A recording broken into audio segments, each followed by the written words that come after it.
activity in the universe. So in this talk, first, I will briefly discuss what are the current ways that we measure star formation rate in the universe. And then I will introduce the C+ line, how is this line produced, and then how can we use it to measure star formation rates in the universe.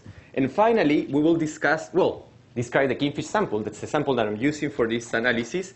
And finally, try to discuss what is the reliability of using this line to explore the star formation in the universe. So first, I would like to start as a motivation showing you this plot, which is the star formation history of the universe. So what you can see on the y-axis is a star formation rate density, and then on the x-axis, you see redshift. Now, as you can see from the different colors, astronomers use different ways to measure star formation rates. For instance, in the local universe, you can use H-alpha. When you go to high redshift, we have most of the measurements are coming from the FUV. You also use 24 micron emission, which is emission coming from hot dust that is heated by the emission from these star-forming regions. Then it's reprocessed by dust, and then we observe it in the form of 24 micron or other infrared bands. So there are different ways to actually study a star formation in the universe. So why to add another one?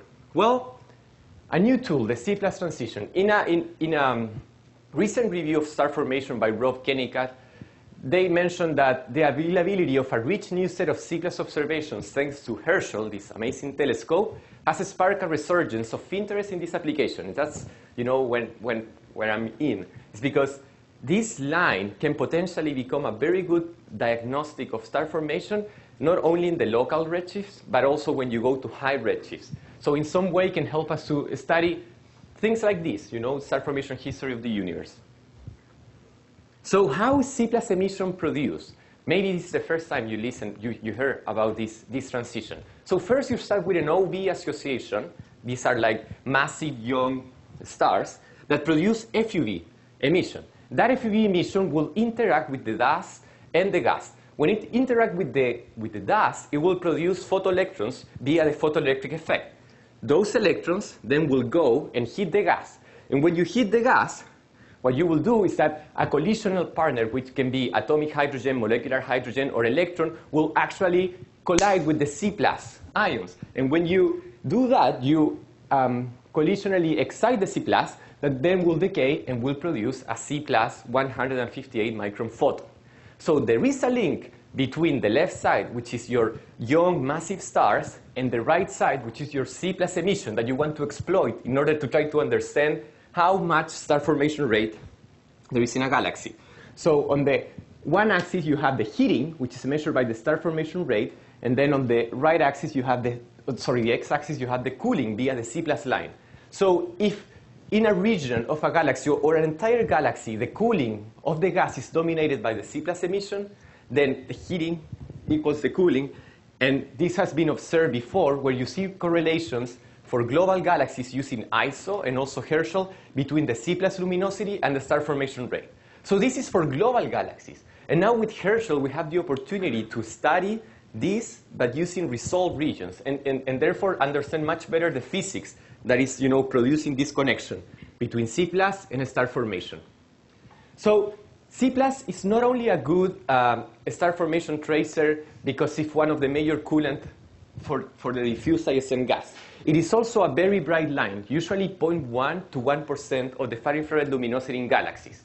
And third, it is a line that can be observed with ALMA at different redshift range. So this is really interesting. In the plot that I'm showing you here, this is a sensitivity plot. So the blue and the black correspond to ULIRCs and Milky Way C+ emission as a function of redshift. And the red correspond to a 4 sigma full ALMA detection using only 4 hours. So essentially what is this saying is that if you want to detect like a Milky Way type galaxy at a redshift of 4.5 using band 7, you need only 4 hours to get a 4 sigma detection. So essentially you can use the C+ emission to study galaxies that goes from redshift 2 to redshift 7 using this line with not a lot, a crazy amount of time, okay? So it's really interesting. Like, we have a lot of GRB talks after this one. If you want to study GRB hosts, for instance, C+ can be a good solution for that. So the sample I'm using, it's the kingfish sample. So it's essentially like a large sample of local galaxies, spiral galaxies, some irregulars, some ellipticals. But the interesting thing is that these galaxies, we can actually resolve like regions that are 500 parsecs in size on average. And the interesting thing about that is that if you're going to use C+ to study the high redshift universe, you need to understand like much better how C+ behave in local galaxies where you can actually resolve regions. The medium size of our regions that I'm going to show you is about 500 parsecs. So what I'm going to show you during this talk is essentially this. On one axis, I will plot the C+ surface density or surface brightness, and then on the y-axis, different ways that you can measure star formation rate. Then we will try to look for the correlation, and then study the scatter of this correlation and see if we can understand why we observe scatter in this line. So first, this is like C+ on the x-axis, star formation rate on the y-axis. These are all surface brightness quantities, so they are normalized by the area. These are not luminosity correlations. So distance is not a factor here.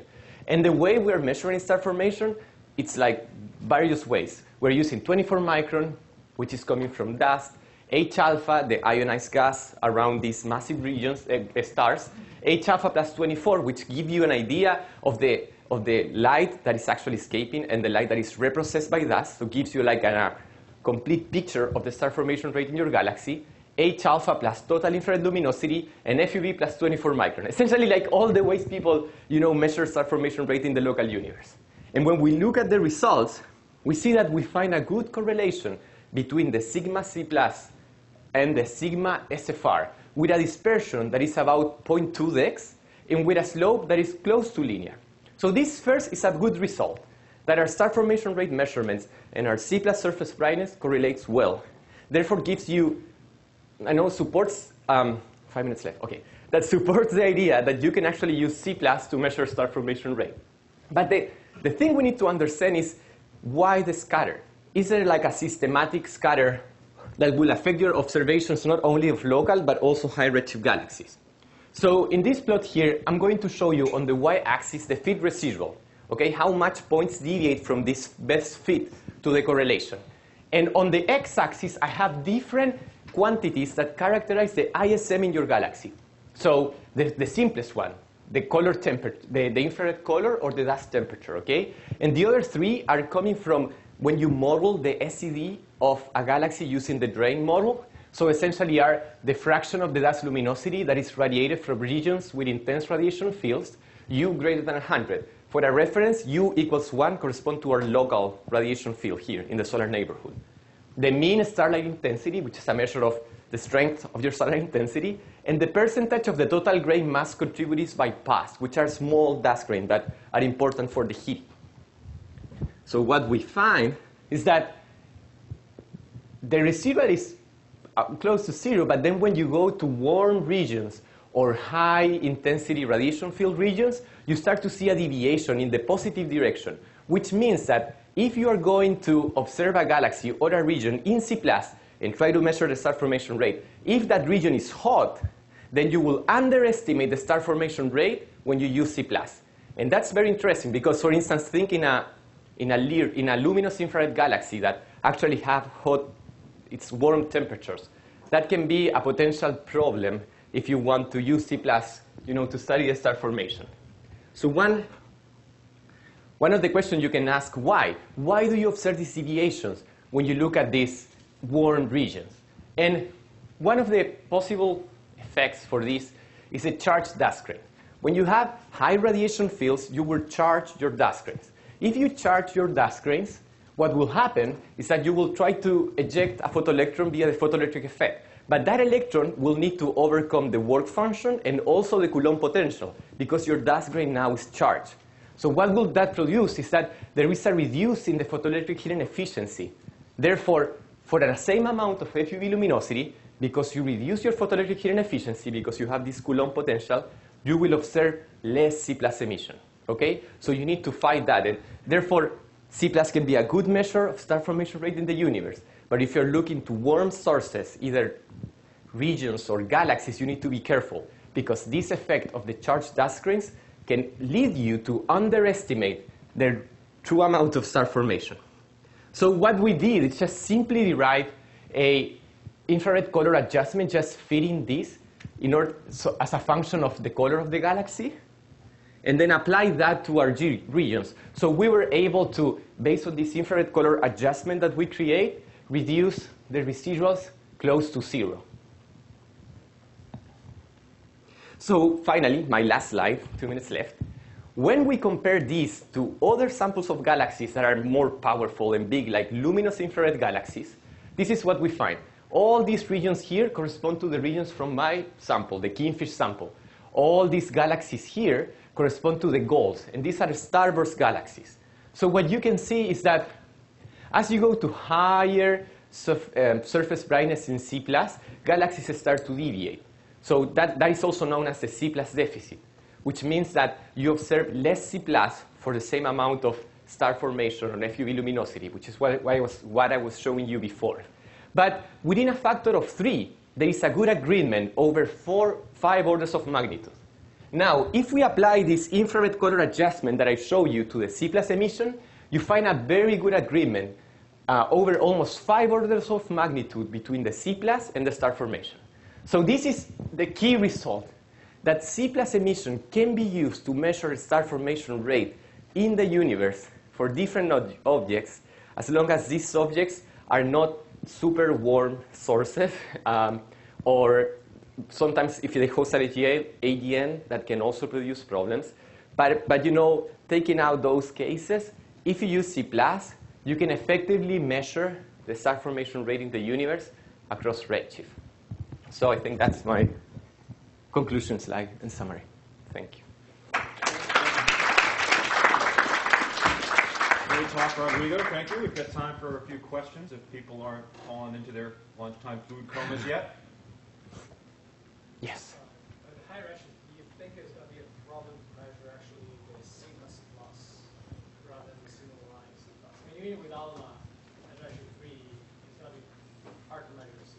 Yeah, that's true. Like, I didn't include those, but I do have plots luminosity versus luminosity. So essentially, you see, in the case of the luminosity, the systematics of the correlation are worse. So the deviations from our correlation are like a factor of 3 on average. So that is true. If you use ALMA and you don't have the size of the object, then it will be harder. But on the other hand, there will be many ALMA observations that will only detect C++. So you will not have any other information to derive the star formation rate, like the far infrared luminosity, or I don't know, FUV. So in some way, the goal of this study was, we know there will be objects where we only have the C+ information. So if you measure the star formation rate based on that, how good is that measurement going to be? Far UV, restricting UV in some cases, right? As you do for Right, but yeah, but for instance, when I was looking, I was writing an ALMA proposal on GRB host, and when I look at that, I realized many of the GRBs that were beyond redshift of 4 or higher will have only upper limits in the FUV luminosity. So maybe, for instance, C+ will be able to put, like, you know, instead of an upper limit, a detection on those objects. I don't know. I mean, this is like, you know, the first step. Now I need to start using all this knowledge to try to observe these high redshift objects. But you expect those galaxies to be small anyway. Right. But there will be, but you see that ALMA can detect Milky Way type galaxies, you know, at redshift 4 or even more. So it was really interesting, important to do this on the local universe where you can actually resolve regions and understand the physics, and then we can apply that to high redshift objects. In the interest of keeping things moving, we'll invite you to have if you have any more questions for Rodrigo, feel free to take them offline. But now I would like to introduce Julian Munoz, who's going to tell us a little bit about stochastic gravitational wave background. Nice to finally see another gravitational wave astrophysicist / astronomer at one of these. Thank you. Thanks for pronouncing my last name the right way. Oh, good. I hope I didn't mispronounce your first name. Oh, it's fine. How's this going? Great. The other way around. Yeah, thank you.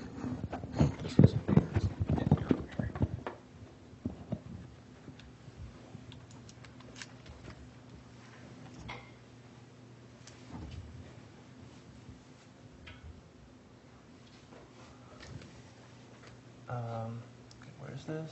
Right or left? Good question.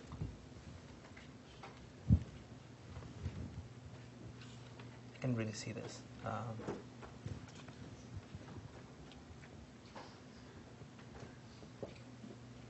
think your mouse is, yeah, there we go. So it's right. Perfect.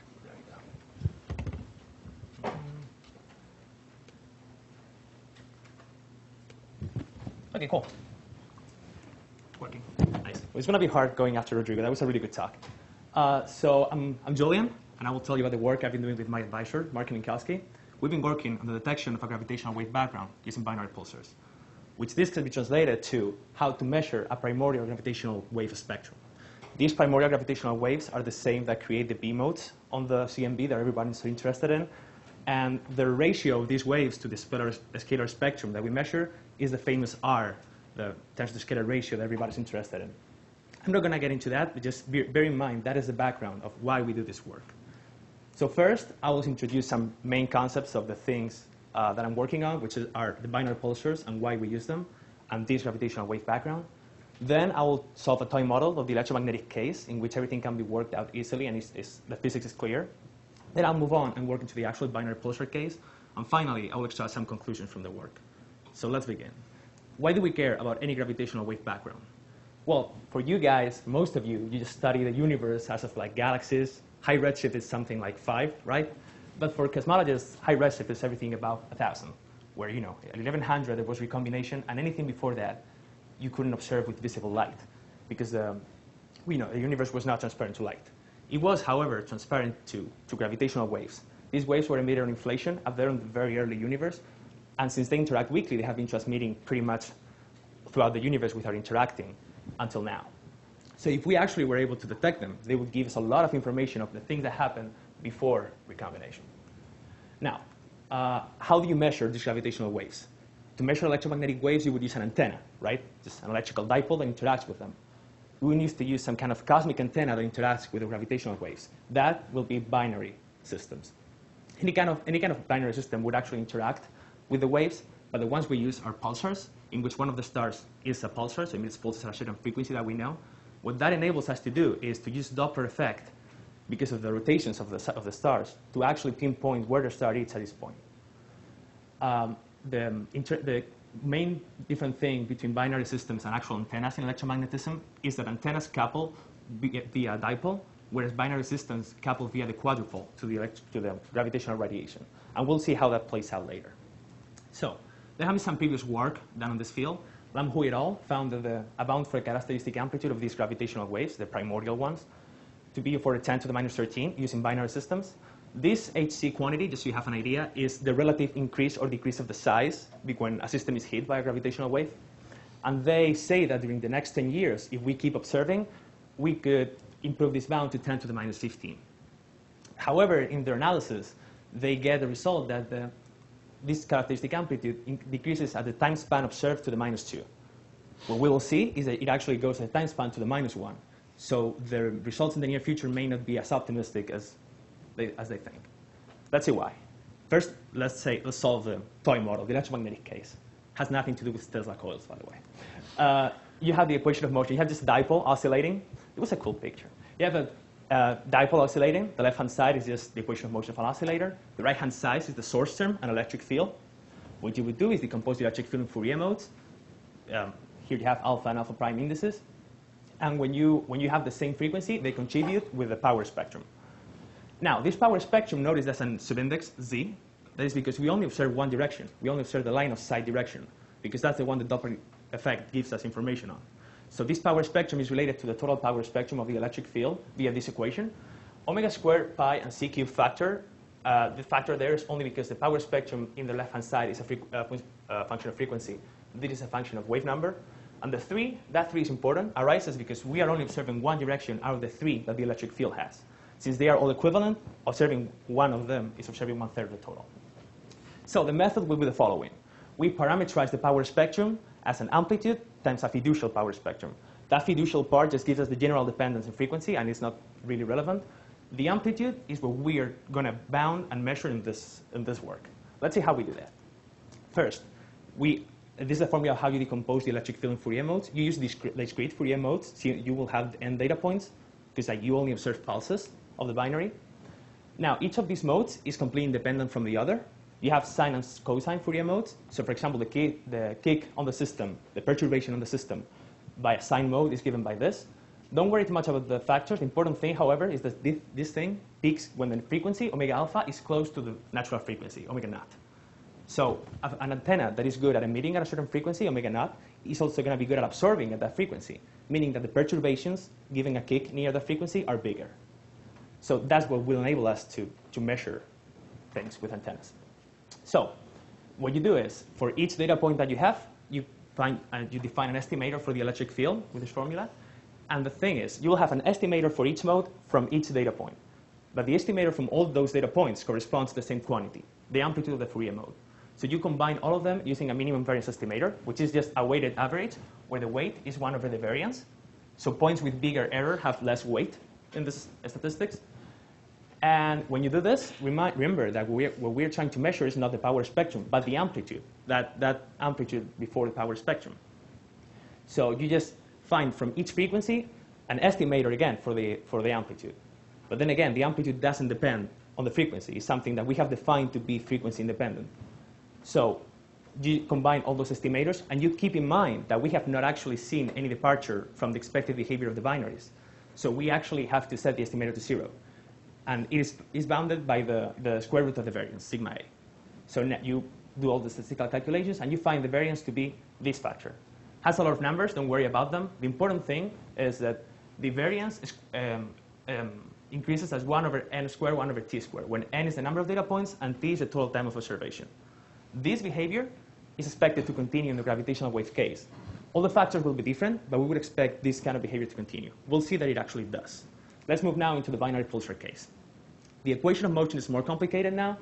The left-hand side is the same, just has a mass oscillating. And the right-hand side, though, you have the H matrix, which contains the information of the gravitational waves, multiplying the vector, the xj, the position of the binary star.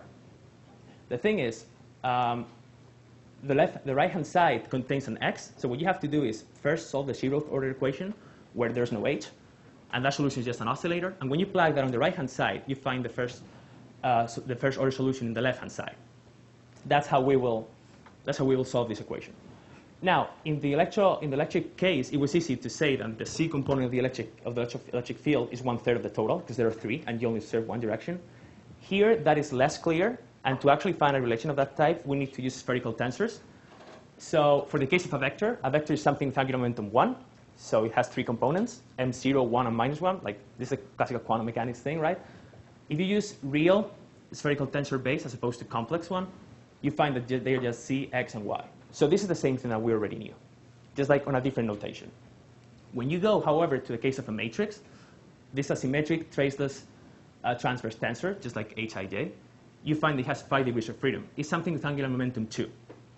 And the 3 off-diagonal components are uncorrelated, but the diagonal components, however, are correlated because this thing is traceless. Now, the important thing, though, is that these 5 guys are the equivalent of each of the directions of the electric field, Ex, Ey, and Ec.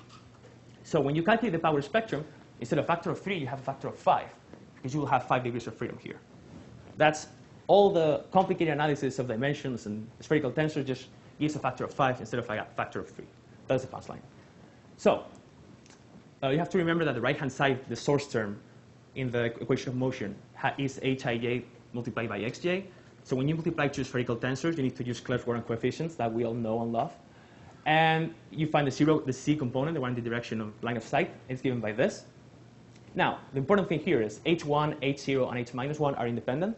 So you can study the kick on the system by each of these guys independently. So for example, for H0, this is the perturbation of the system. There are a lot of complicated things here, but the only relevant thing for us right now is that the frequency, the factor in the denominator, scales and peaks near twice the natural frequency. This is related to the fact that these waves don't couple to the dipole, but couple to the quadrupole, which oscillates with twice the natural frequency of the system. So, all in all, you find the perturbation, you do the same statistical analysis than for the dipole, and what you find is a signal-to-noise ratio, which is defined as A over sigma A, and it's given by that formula as a function of hc squared, the characteristic amplitude. There, n is the number of data points. A and B are semi-major and semi-minor axes of the orbit of the binary. AC is the axis of the binary in the line of sight direction.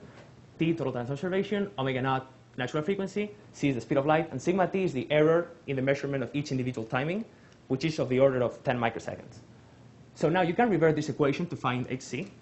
And when you plug all the values for the case of the Hals-Taylor binary system, which is the system that everybody uses and we have the most data of, you find that hc squared is of order 10 to the minus 26 times the signal-to-noise ratio. So with the signal-to-noise ratio of 1, hc is order 10 to the minus 13, just like the values in the literature. The thing, however, is that notice hc squared goes as 1 over n, 1 over t. Both n and t correlate with the time span that we have been observing. So hc goes at the time span to the minus 1, not time span to the minus 2. So we believe that the future perspectives that they were predicting for hc would not be as good as they think. So all in all, what have we done? What we've done is we've developed tools for the statistical analysis of perturbations of binary systems. We have applied those tools for the case of the Hals-Taylor binary system, and we have actually got a bound in line with all the values in the literature. What would be interesting to do next is to use a time-dependent frequency in the equation of motion of the oscillator to actually take into account that the binary is in spiral. It's a really small effect, but may change slightly the numerical results. We would like to apply this same result to different binaries to get different bounds for the amplitude at different frequencies. And from the experimental side, it would be great to improve the measurement errors from the actual data that we have, is measure for more time, and actually measure all the foreground from other sources of gravitational waves in the universe. Thank you. Very nice talk. Any questions for our speaker about the wonderful world of gravitational waves? Not, I actually have a couple. Go for it. So the first is, are there, there's many theoretical models that are really going to constrain inflationary contributions to the gravitational wave background. Yes. At what level, approximately, ballpark, does it put the expected strain sensitivity that you are getting to? Bad. No, but No, I mean, like, this amplitude, like you mean with the scalar potential ratio and all that thing? Like, yes. This would give a R smaller than 100 or so. Yeah, okay. So this doesn't actually give a lot of information for that. This, however, constrains all the foregrounds that I've mentioned, Yeah, okay. like the supermassive gravitational black holes in spiral. This, I mean, you wouldn't actually measure the gravitational waves with this. You would measure all the foregrounds. And my second question is, so you said that you might have to readjust your optimistic timeline in the next decade. What guesses can you put on that? I think actually, I think it would be just in between. Like right now it's 10 to the minus 13. They predict 10 to the minus 15. But they actually, they predict that the absorption of gravitational waves is something like Brownian motion, like it increases at the square root of the time, whereas we don't think that that's actually true. So it would be something in between minus 13, minus 15, probably minus 14. Mm-hmm. I don't really know. I haven't actually done the calculation for that. Cool. Any more questions? So is there an advantage of using Hals-Taylor pulsar because it's the most relativistic, I guess, of those binaries in a way? Or maybe it's better to have two clocks, like double pulsar? Oh, I don't think you actually get better information from two pulsars as opposed to one, because you see the same Doppler effect on. Like I don't think that we improve the data. The thing with this one is that we actually have a lot of data, like 30 years of observations. That's why we used it. Then let's thank our speaker again. Thank you very much. I guess introduce you. Oh, I don't get to introduce myself? That's disappointing. Chair cannot, I guess, introduce Yes, himself. please. Thank you very much. The next speaker is Rob Cohen from George Washington University, and we are continuing the topic of gravitational waves with the talk, which is called LIGA GRB searches in the advanced detector, whatever the advanced. All right. Let's see what I can do here.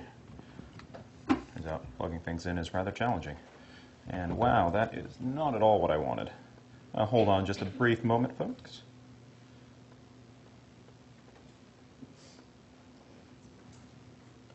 I apologize for that.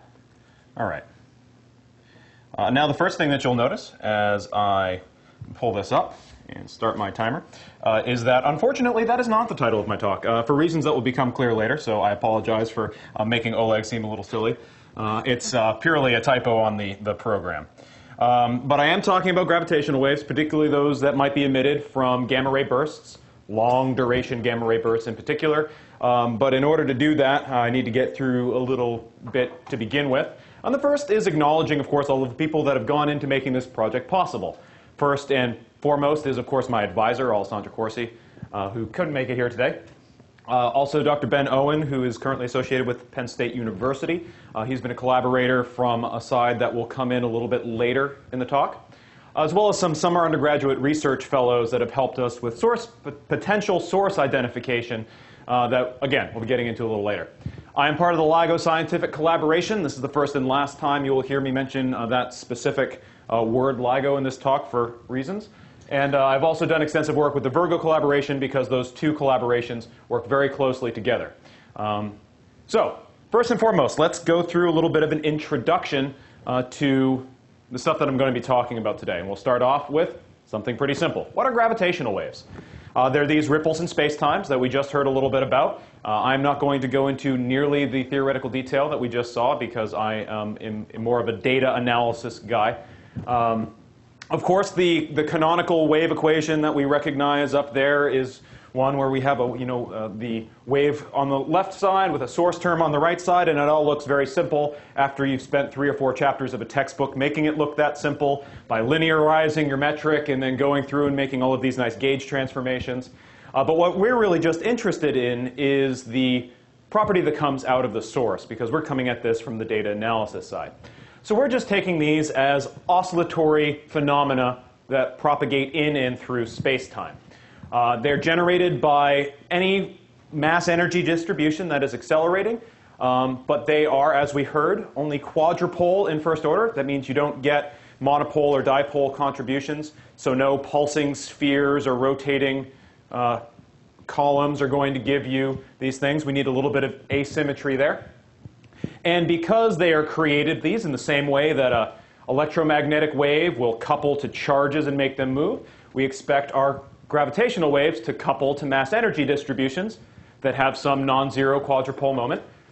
And that means that we can detect them in some way if we build an appropriate detector. Gravitational waves are useful because they can probe regions that electromagnetic waves can't. We just heard how we can look back past the error of recombination using these things. We can also look into opaque things inside of mass distributions like highly dense objects like neutron stars, where light can't penetrate them and so on. So it is a new useful area of astronomy and astrophysics that's coming out in the same line as something like neutrino astrophysics. And we're specifically going to be focusing today on how that informs our understanding of the universe's violent events. Quick primer on the way these things behave.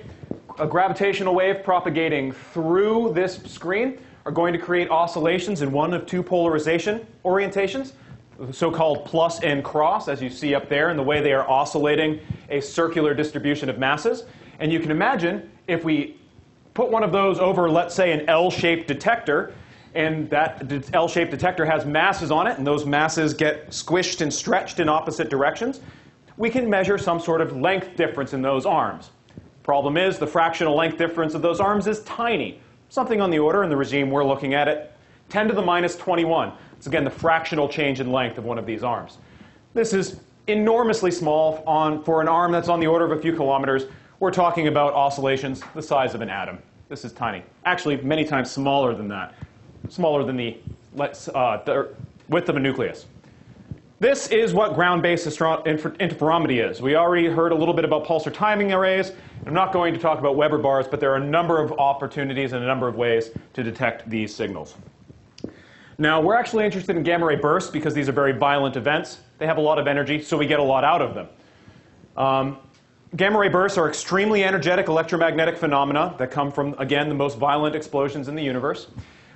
They are typically found via triggered transient analysis from one of a number of high-energy electromagnetic satellites, and they are typically followed by a period of afterglow for the GRBs that we are interested in.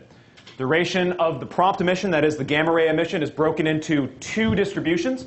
This hump here, short GRBs, which we're not going to be talking about today. Those are duration less than 2 seconds. And long GRBs, those that are longer than that. The way we connect these to gravitational waves is the following. Short GRBs, we think, come from the merging of 2 compact objects, 2 neutron stars, neutron star, black hole, something like that. Well, we just learned when you have two objects orbiting each other very fast, you get very strong gravitational waves from them. Not only are they strong gravitational waves, they're very well modeled gravitational waves. We understand these so-called in-spiral signals very, very well. And that means we can use what's called a match filter approach, where we get all of this noise from our detector, and we filter out that noise of all of the contributions outside a narrow band, essentially around our expected signal. Sort of makes sense. If you know what you're looking for, it's pretty easy to find. These are our most sensitive searches. The problem is they're not robust against deviations from that model. If I get it a little bit wrong, our analysis is going to fall apart. So this is sensitive, but not robust. It's an important distinction. Long GRBs, the other side of that bimodal distribution, are also good candidates for GW emission because they're powerful, but these are not as well modeled, and you get a lot of things that could be giving you these waves. We think they come from collapsing supermassive stars, and during that collapse, a number of things can happen. You can have asymmetries in the collapse. You can have clumpiness forming as it collapses, forms into an accretion disk around a central compact object. That compact object can be moving or changing or being deformed in such a way to cause gravitational waves. So the short answer is we don't know what we're looking for here as well. So what we do in these cases is we look for essentially excess power, meaning we look for places in our data where we are getting contributions that we don't expect from just noise, and we search for that instead. But there's actually a third scenario in here as well. And we're going to look at long GRBs in particular. Now, coming back to the EM side for a little bit, if you look at these plots up here on the right, these are X-ray afterglows. These are this is the X-ray light that's emitted after the prompt emission as the GRB is essentially cooling down and emitting lower into the spectrum. And we see a number of different shapes here. These are all from the XRT. But this one here catches our eye, because all of these follow, or at least this one in particular, follow what's known as the sort of canonical XRT light curve, which is a reasonable way of looking at the general case of how these afterglows look, where you have a steep decay coming off the prompt, evens out for a little bit, and then you get a break, and it drops down into the optical and so on. Now, you can get situations where this flattening out is actually a lot shallower than you would normally expect. It sort of plateaus off and goes a little bit flat. These plateaus have been seen many times in long GRBs, and recently there's been indication that they are present in short GRBs as well. And it might suggest that we have some sort of compact object that's pumping energy back into the system and fueling that fireball and keeping it at a more constant luminosity. One such potential compact object is the center. In the center is a magnetar. This is, again, a pulsar that it's basically just very fast, very quickly rotating, and most importantly, incredibly magnetized. Very strong magnetic fields on the order of, I think, 10 to the 15 Gauss. Now, these objects can, through the magnetic dipole interaction, pump energy back into the fireball and create that flattening the plateau that we were talking about. And if that compact object were to become deformed in a way that you have a non-zero quadrupole moment, which means not flattening, we're not talking about oblate spheroid like Earth is, we're talking about a more cigar shape, this sort of bar mode instability that you see here. If that were to happen, these objects would be very good gravitational wave emitters and very good things to be looking for. So this is just what I was talking about, prompt emission, and this is our typical afterglow. And here's the flattening that we think might come from something like a magnetar being in the center of that GRB. So what we did is, I'm going to skip over this slide mostly for time considerations, but we went through and we did a little bit of source analysis. We developed a database that consisted of automated scripts that pour through all of the data out there, not just the standard notices that anyone with experience with GRBs is familiar with, where you get these little machine-readable things coming out. We poured over catalogs, we poured over web archives, we poured over papers, and we built something automated that can go in and you can look for things that you think are interesting. In our cases, it's GRBs with these X-ray plateaus. Could be other things, though. It's called a Vetting Automation and Literature-Informed Database. It's going to be available at some point in the fall. If anybody's interested, I'll be happy to talk more about that later. And with the help of that surf I mentioned, we got some sources. Now, once we have that, it just becomes looking at the signal. Now, magnetars are basically pulsars. They're well understood. There's in fact an entire branch of gravitational wave physics that we just learned about that studies them. In our case, the sort of things that are done in our collaboration are mostly from standard standalone pulsars that are spinning down. And we see a very slow decay of a frequency evolution. This is just the power, essentially, of the signal coming off in frequency and time. Now, this is a standard pulsar spinning down. We're looking at something a little bit more complicated. And as a result, we have to extend the existing techniques for how we look for these. And not only that, but we don't have the benefit of the pulsar being around for a very long time. We expect these magnetars and the GRBs to last on the order of a few thousand seconds at most, which is much less time than the forever of most magnetars. I'm sorry, most pulsars.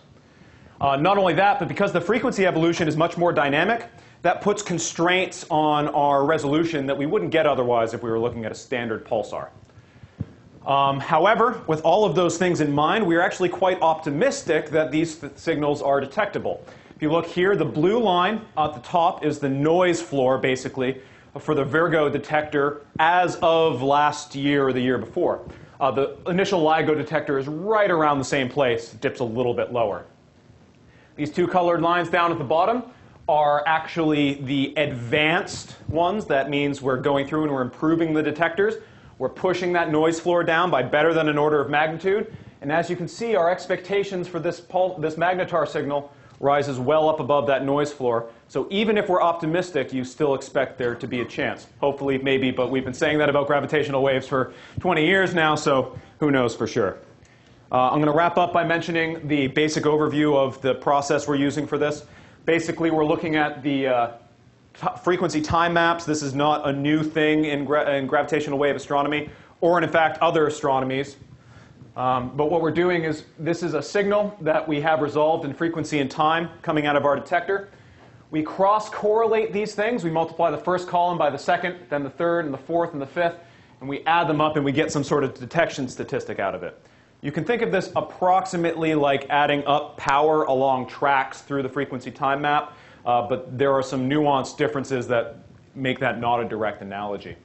I wish I could give you some results, because we do have some preliminary results, modulo not looking at actual real physical signals, but unfortunately I can't show them to you yet.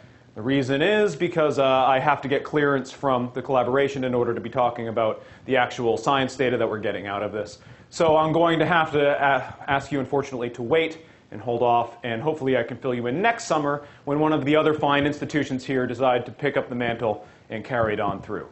And with that, I will, I think, wrap up pretty much right around where I was supposed to be-ish. And I invite you to plaster me with questions, or not. Possibly a Nobel Prize soon, looks like. Sweet, no questions. All right. Oh, hi. Oh, man. Thought I got away with that one. How likely do the numerical simulations of core collapse supernova suggest that these ellipsoidal neutron stars are features? That's an excellent question. I'm not particularly familiar with the simulations, but there are been a number of papers that have come out recently on observations, electromagnetic observations, that continues to suggest there's some sort of compact object in the form of a magnetar there. Now, the real question is not so much whether or not there's a compact object, but it's whether or not these specific class of deformations that we are confident are going to create the gravitational waves are there.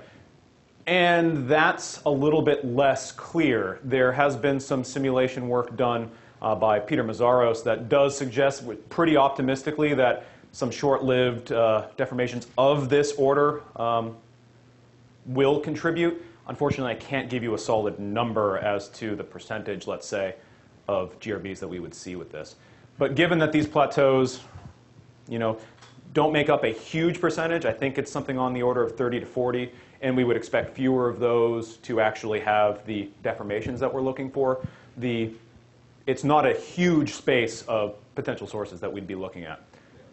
Of course. That leads to the other thing I wanted to ask, which is what is the physical? I mean, what is the tie between the magnetar state and deformation? Are you assuming that high Yes. a necessity? In this particular case, the high spin, sort of millisecond order orbital, or rather rotational period, factors into the likelihood of this particular mode of instability coming up. And now, unfortunately, I'm not really the guy who worked on the theory of this particular thing. What I'm really more working on is the implementation of the analysis technique, and that's actually model agnostic. We just chose this particular model because it's one that my advisor worked on, and we had the things that we needed in order to create the injections to put into our data, our noise. Good questions, though. Thank you. Yeah, Oh, man, party over here. No, Walter, you're up. For the professors.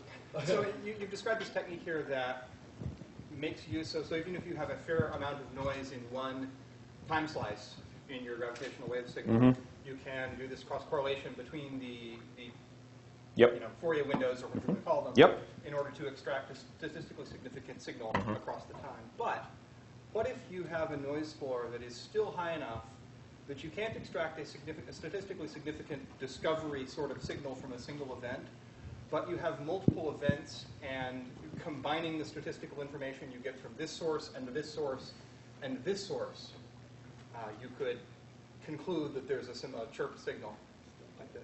Yeah, kind of a stacking procedure. Yeah, so I can't really speak to that at any great length in the context of this specific implementation because we have not thought even remotely that far ahead. There is some precedent for doing combinations of things that have, for example, similar expected waveforms or what have you.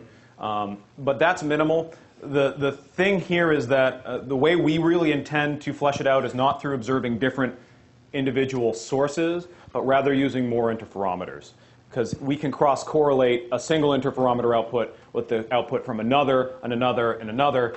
So we have LIGO, 2 of them here in the country, another one in LIGO, India soon, Virgo, Geo, Kagra is going to be opening sooner or later. That's how we're going to try to beat down that noise floor if one of our signals is really bad. I imagine that also gives you better angular... Oh, absolutely.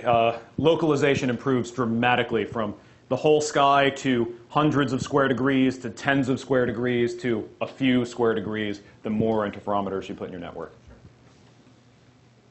Great. I invite anyone else to come talk to me offline because I think we need to get moving to the next talk, which is Loreto Barcos Munoz. Going to talk about high-resolution radio continuum measurements. Maybe. Okay, great. So we can any more questions? We've suddenly got some free time. No, then I'm going to invite up Amanda Dotson to talk about localizing the gamma ray emitting zone in PKS 1510. Or are we not doing that either? Wow. Okay. Well, thanks for sticking around. I could do closing remarks.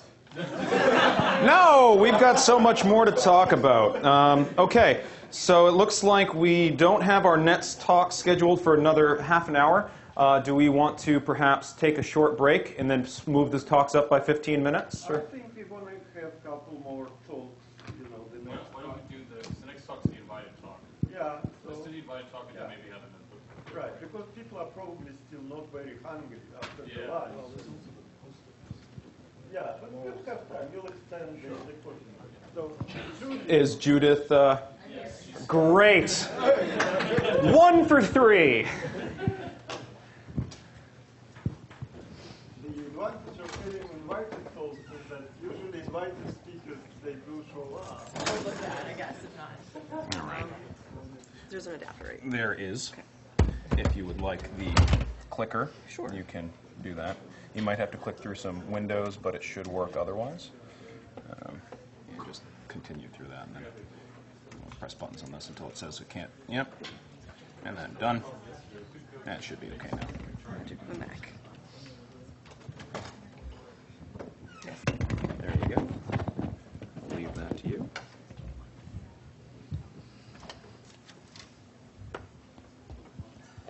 That's not my talk.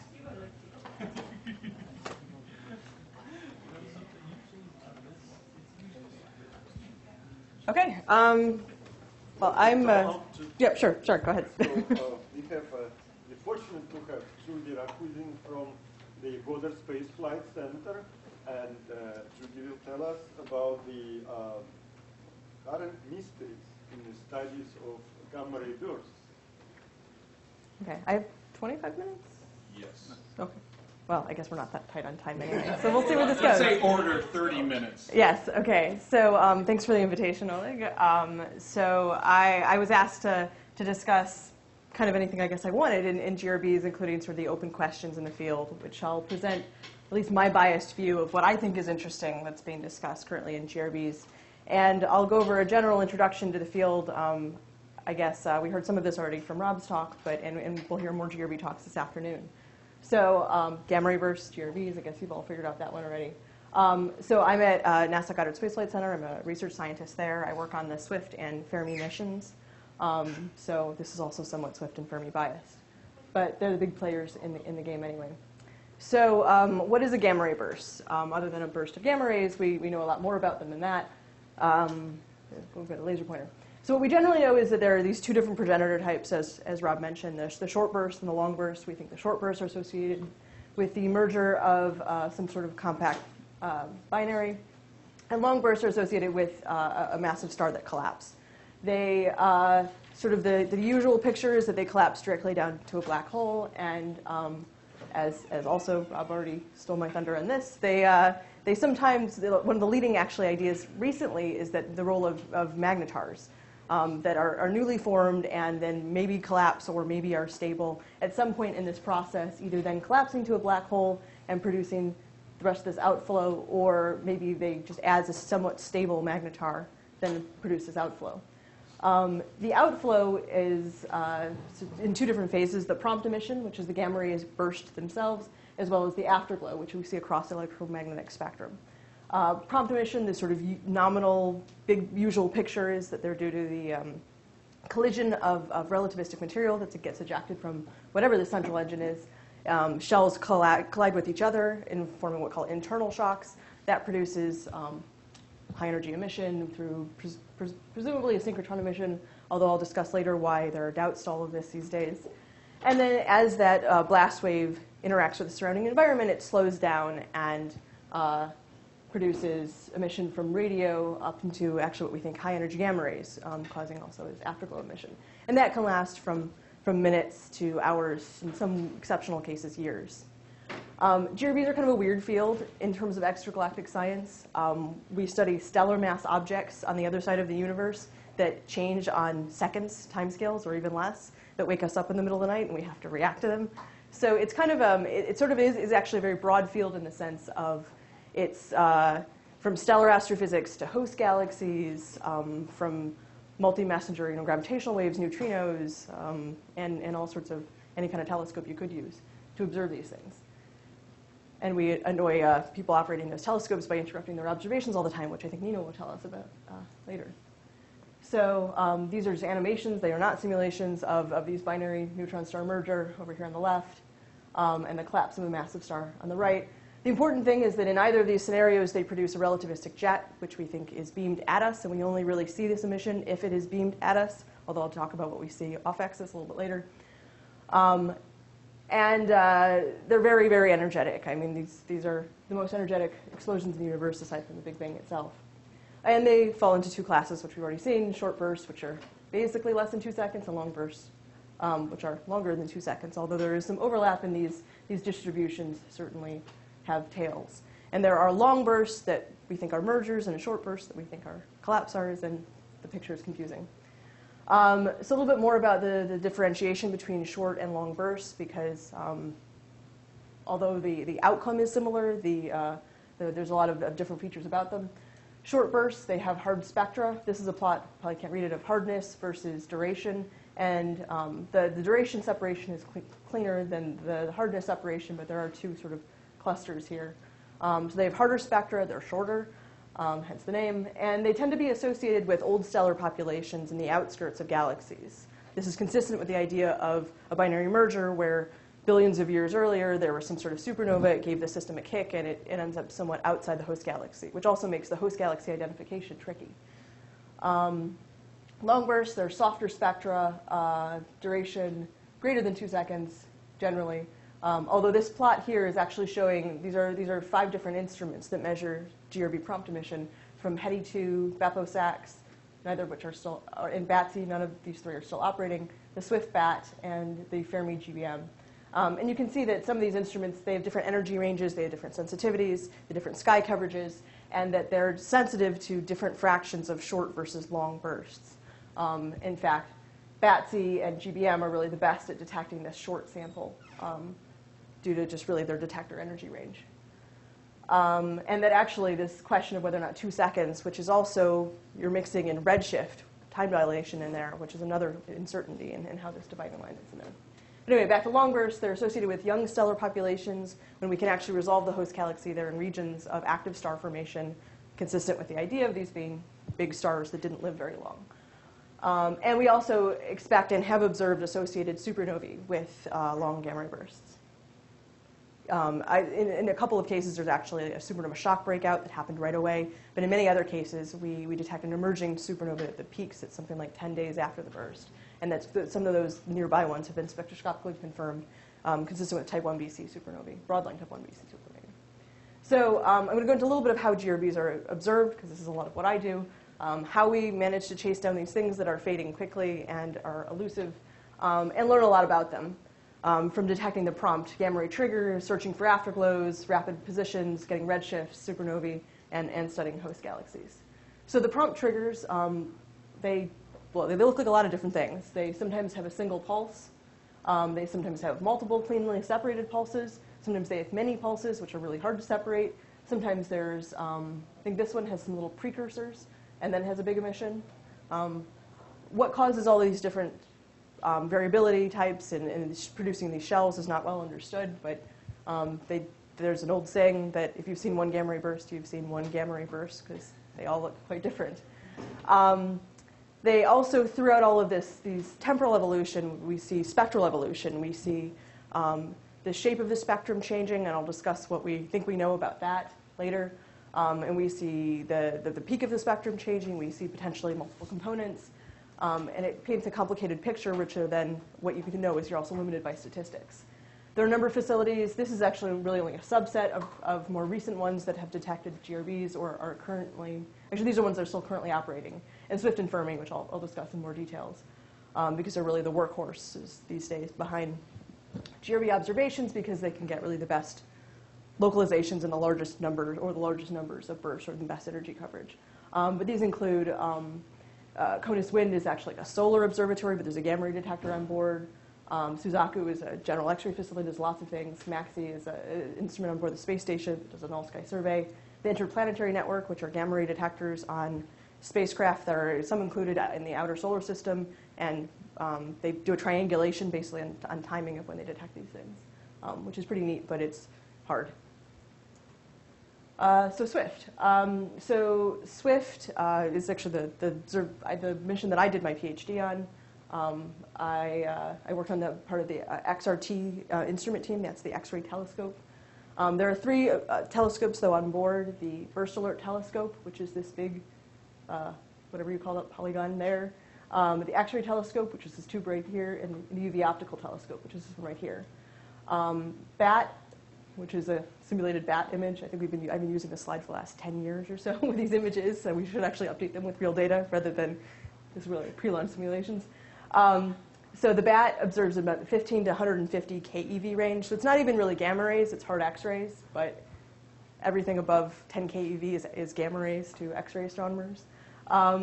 It can get spatial resolution about a few arc minutes, and it can determine the position of a burst within seconds of these going off, and by both detecting an increase in rate and then finding a new image in the image plane. It's a coded aperture mask telescope, also I shouldn't mention that, which basically has a bunch of lead tiles on the surface. These hard X-rays come in, some of the X-rays get absorbed, and they leave a pattern beneath on the detector plane below, which is sort of on this optical bench here. And from that, you can reconstruct an image. I should probably go into more detail about that. The X-ray telescope, which is a pretty standard grazing incidence optic of like its bigger cousins like XMM or Chandra. XRT is not nearly as sensitive and not nearly as good spatial resolution, but the whole virtue of SWIFT is that it slews really quickly and does autonomous follow-up observations, which has made the observatory really versatile. XRT operates from 0.3 to 10 keV and can get a few arc-second positions on order of about 100 seconds after a new transient is triggered by the bat. And UVOT is a UV optical telescope, has 6 filters, including plus a UV and an optical prisms, the 2 low-resolution spectroscopy. And UVOT also detects gamma ray bursts as well as many other sources, sometime a few minutes after XRT. It launched in 2004, long before I guess many of you who are currently graduate students were aware of much of the field. Yeah, so the whole virtue of SWIFT is that it's fast. For bursts, this has been essential. It's completely revolutionized the field. Prior to SWIFT, the earliest observation, say, of an X-ray afterglow was about 6 hours, and we now have almost 1,000 bursts where we've detected them within minutes. So that's changed a lot of things. Okay, anyway, moving on. Fermi. So Fermi launched in June 2008, so just over 6 years ago. It is really complementary in terms of gamma ray burst studies to SWIFT because it has 2 higher energy instruments compared to all the ones on SWIFT. The gamma ray burst monitor, which is a whole bunch of little detectors here, and there's 12 NAIs and 2, which sodium iodide detectors, and 2 BGOs, which are high energy detectors. There's also a mirror image on the other side of the spacecraft. They provide coverage from 8 keV to 40 MeV. They view the entire unocculted sky, but they get positions of only a few degrees. So they provide this nice spectral coverage and temporal coverage, but we have trouble localizing them by itself. But they detect about 250 bursts per year and are really useful for repointing Fermi for exceptional cases of really bright or really intense bursts that are then in the field of view of the Large Area Telescope, the LAT, which operates from about 30 MeV to over 300 GeV. It has a very large field of view, about 70 by 70 degrees. And it detects somewhere between 10 and 20 bursts per year of really the most energetic or nearby, very brightest bursts that have some sort of high energy component. And that subset is very interesting. How we get all this information down to the ground, how we get text messages on our phone to when a burst goes off, is through this system that was built, I guess, in the 80s and 90s at Goddard, largely by Scott Barthelme, which is called the Gamma Ray Coordinates Network, GCN. So this takes the operating spacecraft sends signals either directly to the ground or through something like the TDRS data network, which is a NASA data network, down to a computer at Goddard, and, well, through some other channels. And then these notifications get sent out immediately to ground-based robotic telescopes, to observers, to other facilities, and thousands of people now get these, and this is how we chase these things. In addition to that, there are also what we call circulars, which are human-written emails, essentially, providing information, and the community is very responsive and shares information on that is necessary for follow-up of bursts, which ones are interesting, what the redshifts are, and that sort of thing. There are lots of robotic telescopes. This is actually kind of an out-of-date slide. There are some that operate by themselves. They know what the weather is. They get an alert. They go look at the position, and they can get there. In some cases, faster than it takes SWIFT to slew over, which is on the order of 100 seconds. And then there are lots of other bigger ground-based facilities, a few meters in diameter mirrors that can then go deeper, and then they're, before they even bother pointing like the big glass at them. Nino is going to talk more about GRB spectroscopy, but when you have an interesting burst or one that meets whatever your trigger criteria are, you can point something like one of these facilities at the burst. Hopefully, while the afterglow you can still detect, or you can observe the host galaxy, measure redshift from either emission lines from the host galaxy, absorption lines from intervening material, or from other features in the host galaxy. This is just a spectrum I happen to have. Nina will show more impressive ones. Redshifts. So the closest GRB redshift ever measured is 0.03. The highest is 9.4. We keep competing with Hubble and galaxies that they find at high redshifts. And who's winning? I'm not even sure who's winning these days. But they've got little faint smudges that happen to be gravitationally lensed or something. But we actually have these transient phenomenon at these redshifts. Anyway, these are the distributions. This cumulative distribution. Short bursts tend to be at lower redshift. this is mostly a selection effect. They're intrinsically fainter, so we can't see them as far away. And long bursts, it's something about a mean redshift of 2. So high redshift, low redshift is very much relative to the field you're in. We call high redshift generally greater than like 5, so which is very hard to look at galaxies at those redshifts. I think these are all actually much lower redshifts, but this is a selection of the host galaxies of long bursts is from a Hubble campaign. I think there's both actually. Well, this one's actually mostly ground-based, and of short burst hosts. And in some of these cases, these circles are indicating actually the position of the afterglow and potential host galaxy association. And with kick velocities, it can be tricky to get those for short bursts. Long bursts tend to be these faint blue, low-mass, irregular galaxies with high specific star formation rates. And then, of course, the supernovae association, which all makes sense. And short bursts, I already mentioned these environments. GRB afterglows, there's a huge variation in these as well. This is a few cases of particularly well-studied afterglows, or ones that I had some interest in, and I've had the papers on, like this one, where they have decaying behavior, power laws that break, and sometimes have flares and such, and plateaus like the canonical X-ray light curves we heard about earlier. So these, I think in most of these cases, blue is X-ray. Okay, it's red over here, optical, many filter optical combined, as you can see in these. And then actually these are actually high energy gamma ray afterglows as well. And I'll show a composite of a bunch of those. But we've learned a lot about these in the last decade with Swift, about their behavior, about what's causing the different one and the variations, or do a lot of different processes. These are composites of, well, from all sorts of different sources. Up here is X-ray afterglows. Short bursts, as you can see, are intrinsically fainter than long bursts. All the color one is short bursts. These are optical. You see similar. They're decaying essentially as power laws. Some of these ones, this one actually also combines some optical emission during the prompt burst itself. And radio afterglows, which actually peak on much later time scales, because they're probing more of the non-relativistic parameter space once the afterglow slows down enough to peak in the radio band. And the high energy gamma ray, which no one really, until a few years ago, expected that we would be seeing afterglow going all the way from radio to high energy gamma ray, and in some case lasting hours. So energetics, we say these are the most energetic explosions in the universe, but how do we measure this? So we throw around a quantity called EISO. This is the isotropic equivalent energy in the gamma ray band, assuming that the burst is emitting isotropically, despite the fact that we don't believe that they do. GRBs have a finite duration, so we can actually measure how much energy was emitted in the gamma rays.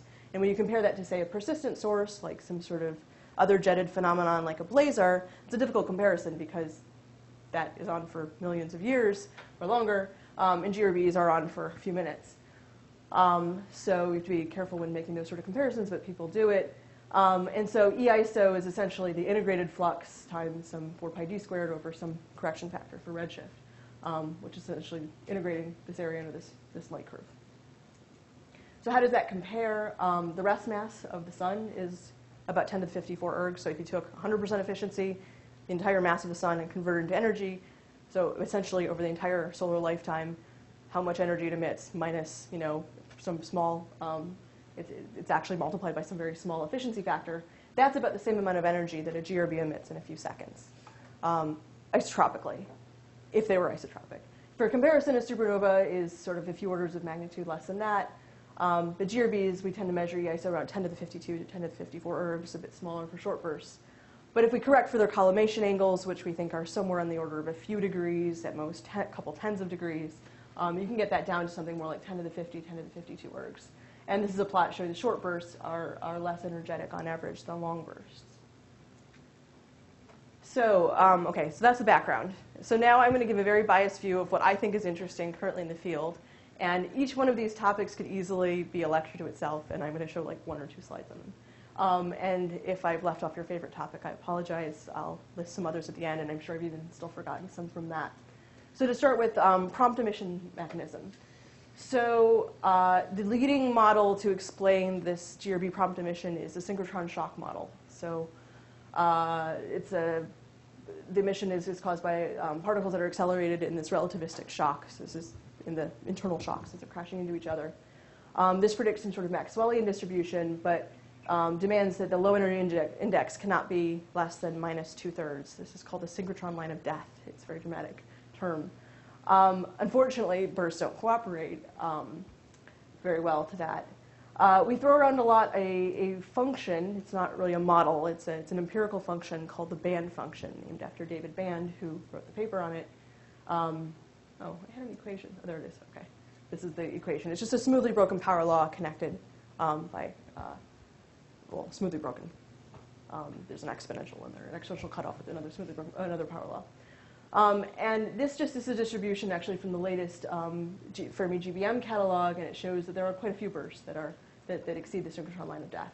And what that's saying is just that this band function, usually the index is too shallow for the synchrotron shock model. And this has been kind of a confusing problem. So we think it's synchrotron emission. It works pretty well to explain most of what causes prompt emission, except that we violate this very basic issue.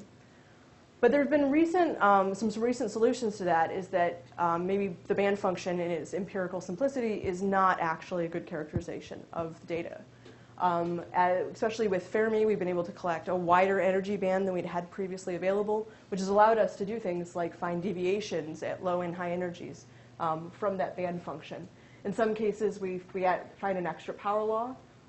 There is theoretical motivation for that, and an additional component, synchrotron self-Compton or inverse Compton, except that the power law doesn't actually work very well for either of those. Or in some cases, there's a subdominant a thermal component, which evolves with time, because that's what's indicated by the sort of yellowish orange here. And there is also a natural consequence of photospheric emission. So when the blast wave, the thermal blast wave becomes is no longer opaque, becomes transparent, you expect some sort of thermal emission. And there's actually a lot of theoretical motivation for this, and that would cool with time in addition to some dominant non-thermal mechanism. So there's been a lot of progress with bursts as we can constrain sort of these higher energies. We can constrain the big picture and find these little bumps here. And there's been additional other work by Michael Burgess et al. In the GBM team, finding that if you add this extra black body, you can actually fit this proper synchrotron function. In addition, instead of just going to the band function, you can fit your actual theoretical model, which sort of works better, except it has limitations. We already heard a bit. I think we've used exactly some of the same figures. Another open issue is the role of magnetars. This has been very popular because it explains at least some subset of weird bursts in the sense of their progenitor system. So you have a millisecond magnetar that's formed with enough rotational energy that it's not going to collapse. And then as it emits gravitational waves, it starts to slow down, and then it does collapse.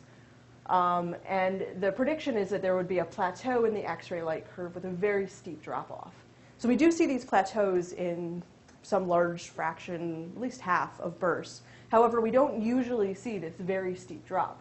Usually these things go from a slope of about 0.5 or minus 0.5 to a slope of about -1, rather than these, which are actually seen with a big drop-off of like -5, -10. So this prediction actually had been made, I think, back in like 2001, but now that we have a large sample of X-ray afterglows, we're starting to find some cases for this. There's other theoretical motivation for the magnetar. It solves some other problems related to the variability timescales and such of bursts. So these are two different papers. The one on the left is showing examples of long bursts with this very steep plateau, just very steep drop-off, and on the plot is showing on the right are showing short bursts.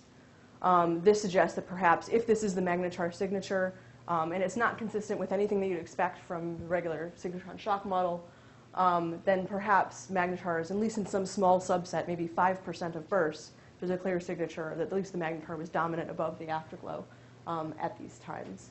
So it's a promising idea. It's interesting. Lots of people are exploring it.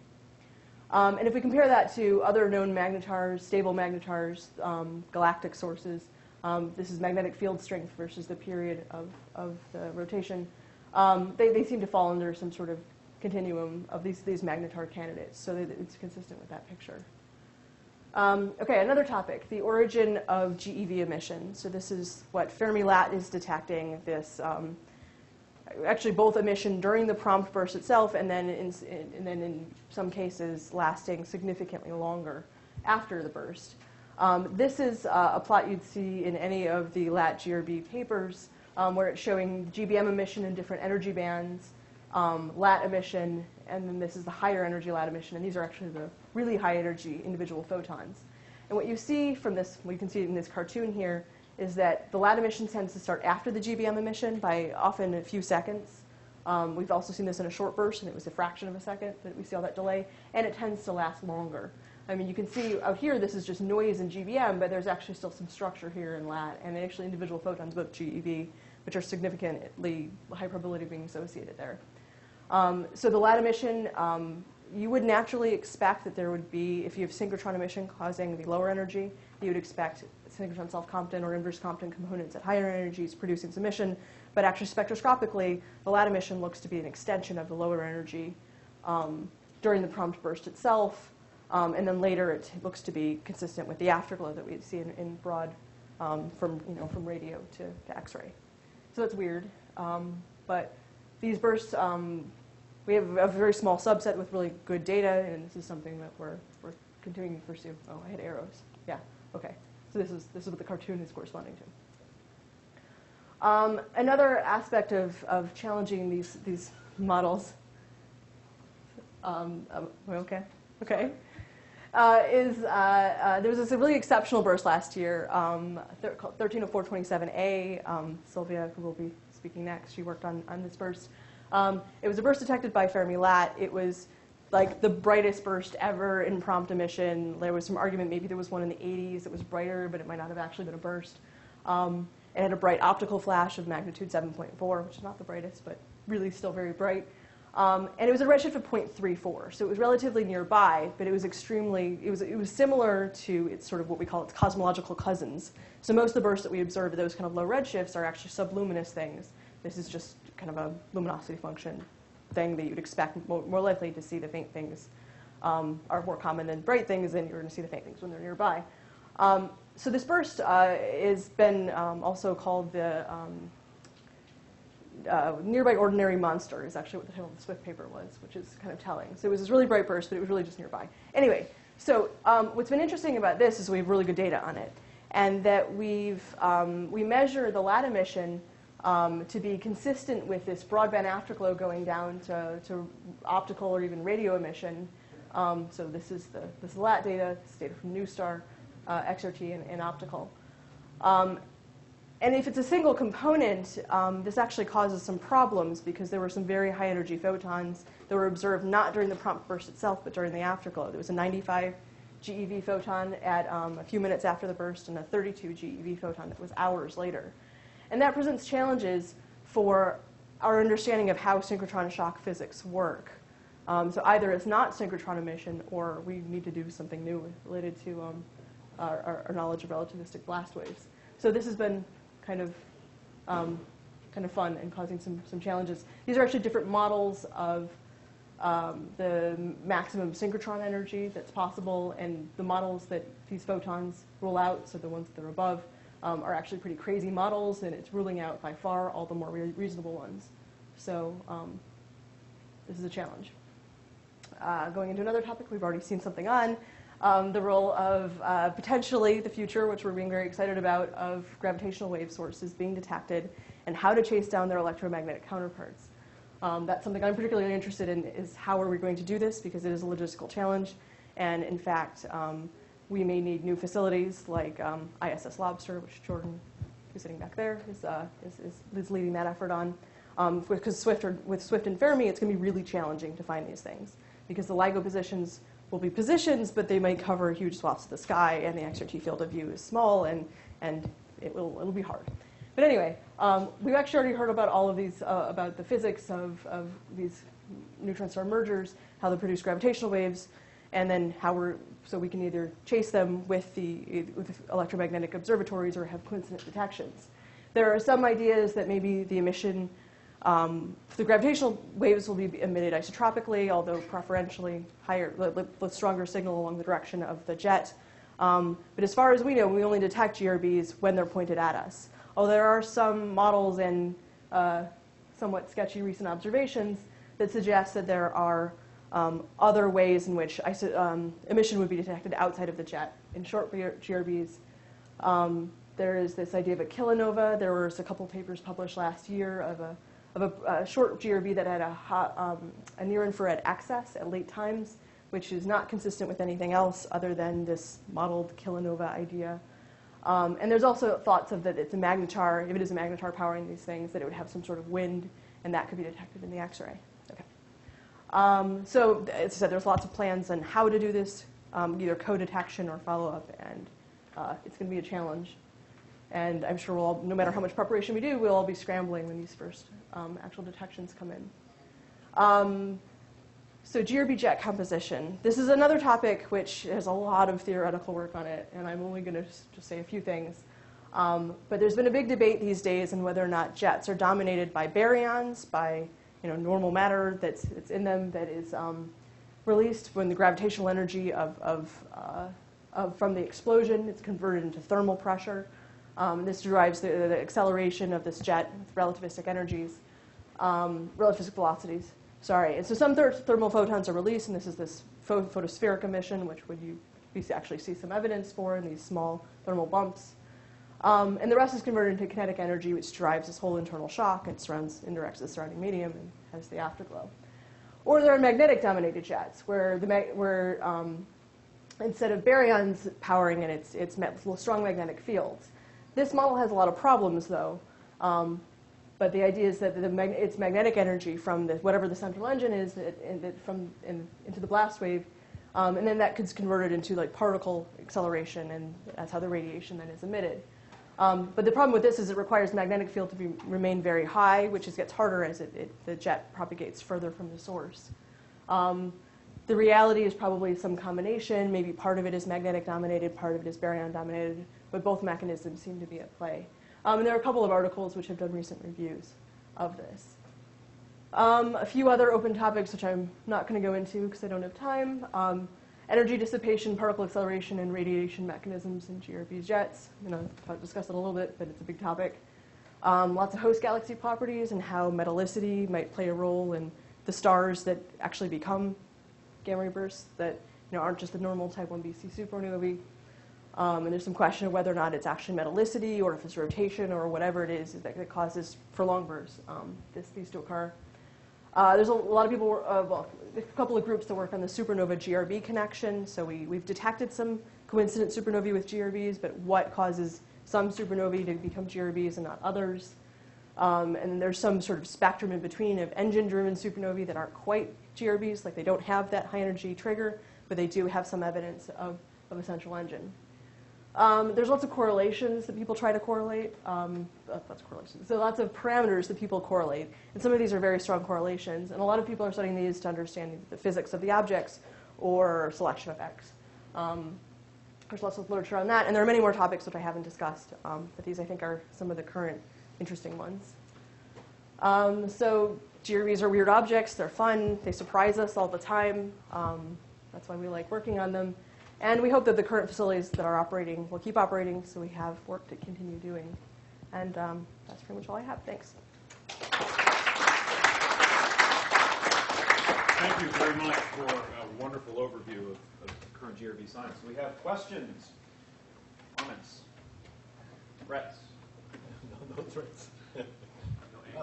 Judith, so if going back to the plateau and the possible magnetar episode, you would think that if that particular thing existed or came into being, you would think you would see some sign in the variability, because that object has a particular variability associated with its existence, milliseconds. Mm-hmm. Rotation that should be that's right. periodic, yeah. So why? I mean, people have looked for those, I'm sure, and found none. Yes. So how do we tally the two? That's a good question. So during the plateau in the X-ray, which we think is actually really the signature of the magnetar spinning down before it collapses, I don't know that we have the statistics there to really do millisecond kind of rotations, because most of that data comes from XRT. We have generally it's photon counting mode, which is a 1.5 second time resolution. So you can't get down to millisecond periods. I mean, you just can't extract that from the data. In terms of periodicity during prompt emission, yes, people have looked for this. There's been a couple of claims of QPOs. They've never really panned out all that strongly. There are issues with that model in terms of this, but it does solve some of the other issues related to the energy output that you'd expect from the black hole. So it's currently being studied, and I'm not an expert in that topic, but it's a good question. I was curious about something that's fairly related.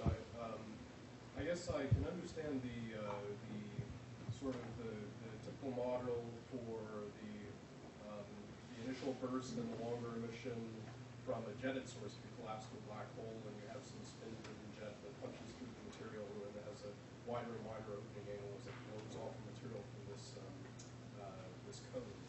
But help me to understand what's going on in the neutron star case, where you have a magnetar with a dipole magnetic moment that's not necessarily aligned, or is it aligned? So you have rapid rotation, and you have this magnetic field that's powering it. I'm not even sure in that model if they're aligned. I don't know if anyone else knows about that topic. They're not all. I mean, specifically the GRB magnetar scenario. So I think the jet is directional on the rapid rotation.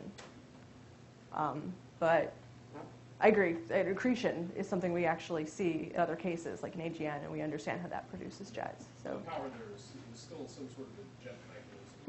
Yeah. Very different scenario than the other types of gamma ray emission that we get from just magnetizing. Yeah, it's not a particle acceleration mechanism in the same sense. We do know that the jets can be produced not only in accreting scenarios, but pulsars, isolated ones, they do have jets. So somehow they are produced. How, we don't know. And regarding Javier's comment on whether there should be pulsations during this plateau phase, as far as I understand, you have this still, this magnetar, the young magnetar is still enshrouded in some kind of cloud of, I don't know, heated plasma or something in which it pumps the energy. So is it maybe possible that those periodic changes are somehow washed out by all this? Yeah, that makes sense. I mean, it's not a stable system. I mean, it collapses shortly thereafter. Yeah, thanks. That's a good point. We have time, so anyone wants to bring up something, anything from previous speakers, maybe, or it's okay. And well, just to follow up on that comment, I mean, you wouldn't expect a perfectly coherent periodic system because it's stable. So it's actually a decaying system, and so you'd expect some sort of modulation of the signal. So it's actually, in some sense, a nice little chirp thing that you were showing. Right. You would actually see a varying frequency. I'm not sure, again, you have the statistics to measure it. Yeah, but no, I agree with the timing and the resolution. That's certainly true. For XRT, anyway. So can we invent something like in terms of observation, so that we have if you were pointing Chandra there, coincidentally, in its tiny field of view with a huge effective area, maybe it would work, but I mean, that's not going to happen. But it's really that this is happening from sort of a few hundred seconds to at most a few thousand seconds after the burst. So this new, nicer thing, would it somehow be possible? So I don't know if that nicer has a capability to repoint. I don't know how rapidly. Jordan might know that. I don't think that. But yeah, but they don't have any plans, as far as I know, to go after GRBs. And I think, they're looking for sort of more galactic neutron star sources to do timing.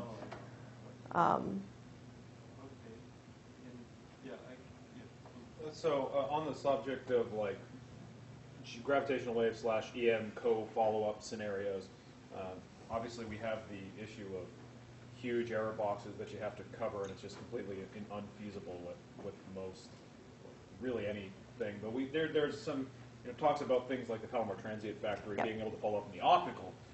What are you had mentioned at least one instrument that it slipped my mind. ISS Lobster. Yes. Yeah, that's the one.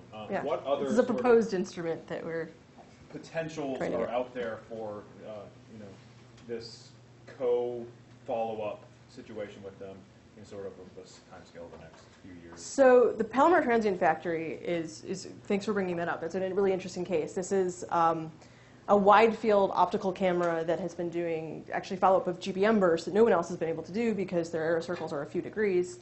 And then they have another dedicated facility on the same mountain where they go and take redshifts, hence the factory idea. And they've been recently very successful at finding, I think, like 4 or 5 GBM afterglows. They're all long bursts, though, not short bursts. And short bursts present an additional challenge because they're fainter and they fade quicker. In terms of X-ray, so we're trying to get this proposed instrument, ISS Lobster, funded, which is on the Wide Field X-ray Telescope on the space station. It has a big field of view, would be ideal for this, really, because a couple minutes later, go point to the position, find it in one pointing. Whereas Swift, it would take potentially hundreds of tiles, which the current facility is capable of doing some tiling, but on that scale, it's hard. 150 square degrees. Yeah, and the field of the XRT is about half a degree by half a degree. Half a degree by half a degree. It's 23.5 arc minutes. There are additional facilities, SPOM, which is a Chinese-French mission that is going to launch in 2021, 2022. It is a GRB facility. In a lot of ways, it's similar to Swift. It has gamma ray. Actually, it's similar to a BAT instrument, as well as a higher energy scintillator like GBM. It has a wide field X-ray telescope and a narrow field X-ray telescope and an optical telescope and a ground optical network. It's kind of like it's been planning for progress for a long time, and they had a political stall and have gotten moving again. I was at a meeting a few weeks ago and saw lots of talks on it, so it is moving forward. I mean, that could be good in another sense of just having additional facilities that can detect either coincident detections or do follow-up with large areas of the sky would be helpful. But it's always a trade-off between sensitivity and field of view and localization. I know on our side there's a lot of buzz right now about this sort of cross-paradigm communication between electromagnetic and gravitational. And it's great that we plan ahead. GBM detects the most short bursts out of any existing facility, but the positions are pretty crappy. So it's a matter of working together, and I'm sure when the first of these detections happen, everyone will jump to and throw as many resources as they can at it. But think about practicality and feasibility of that and communication, and who gets a Nobel Prize. And I think that the gravitational community is going to want that. Fight you for it.